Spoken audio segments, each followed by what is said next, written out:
Hai, saya Lisa Kotrunada dan teman saya Syahrena Nadia Kaverta. Di video ini kami akan membahas new normal. Oke, simak videonya guys.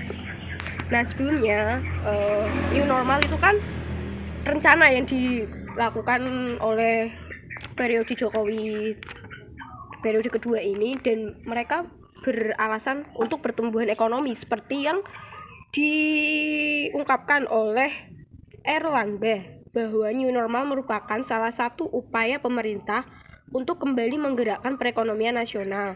Pasalnya, menurut Erlangga, 55% atau 70% juta penduduk Republik Indonesia bekerja di sektor informal, sehingga sangat terpukul akibat pandemi, dikutip dari laman kompas.com. Dan pemerintah juga menganggap bahwa new normal ini sebagai adaptasi dengan virus meskipun vaksin belum ditemukan. Dan menurut Syahrena nih, new normal itu apa sih? Apa yang diketahui tentang new normal?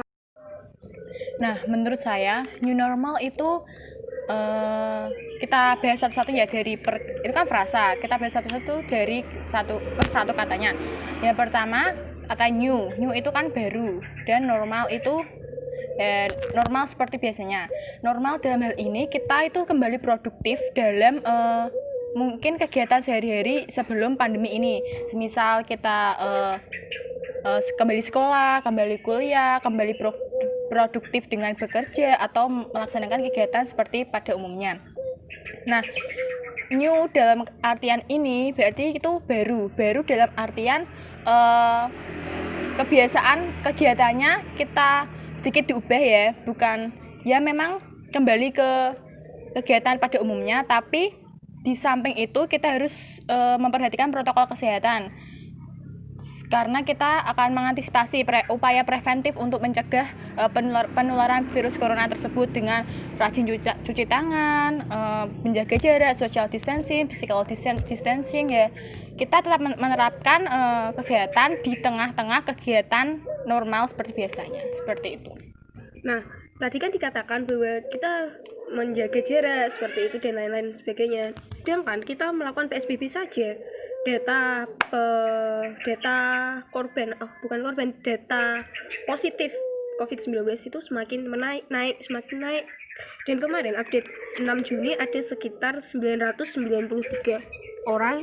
Jadi total pasien positif ada 30.514, dan 30.514 ini akan diterapkan new normal.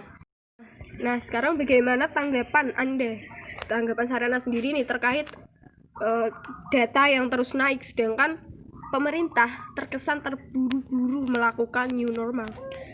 Menurut saya pribadi itu kurang cocok jika new normal diterapkan dalam tanda kutip terburu-buru dengan waktu sekarang ini ya. Karena yang pertama, new normal itu menurut saya bisa diterapkan ketika sudah tidak ada lagi penambahan kasus COVID-19 ini. Ya memang nggak apa-apa kalau misal masih ada pasien yang positif COVID, tetapi tidak ada penambahan kasus lagi. Dalam artian kita hanya fokus menyembuhkan pasien yang terkena itu, dan itu menurut saya cocok kalau dilaksanakan new normal. Dan untuk mengenai new normal yang terburu-buru ini menurut saya tidak sesuai karena masih banyak kasus COVID yang terus meningkat perharinya, apalagi tadi sudah disebutkan penambahan kasus yang cukup signifikan. 993. Itu terbilang nominal yang sangat signifikan ya. Nah, tanggapan apa sih kekhawatiran jika new normal ini benar-benar diterapkan di tengah-tengah masyarakat saat ini ya, dalam kutip saat ini ya. Menurut saya jika new normal diterapkan dalam waktu dekat ini akan semakin menambah penambahan jumlah kasus COVID-19. Kita lihat saja ya, kita dari pengalaman PSBB yang diterapkan PSBB saja masih terus bertambah. Belum tentu berhasil sih PSBB itu, tergantung masyarakatnya. Apalagi diterapkan new normal, pasti itu akan semakin menambah penambahan kasus COVID-19. Apalagi di masyarakat Indonesia yang kurang edukasi tentang apa itu corona, bagaimana penularannya, bagaimana cara penerapan protokol kesehatan. Masyarakat Indonesia masih kurang edukasi tersebut, masih kurang dalam penyuluhan. Dan juga ada beberapa masyarakat yang sudah teredukasi tentang corona, tetapi kurangnya kesadaran dari mereka. Jadi mereka itu udah tahu, oh kok corona itu bahaya, seharusnya itu kita gini, tapi mereka kurang kesadaran, masih mementingkan dirinya sendiri. Nggak apa-apa, aku gini. Dia sebenarnya itu udah tahu tapi mengabaikan gitu loh. Nah itu menjadi salah satu faktor juga tidak pantasnya penerapan new normal pada sekarang ini.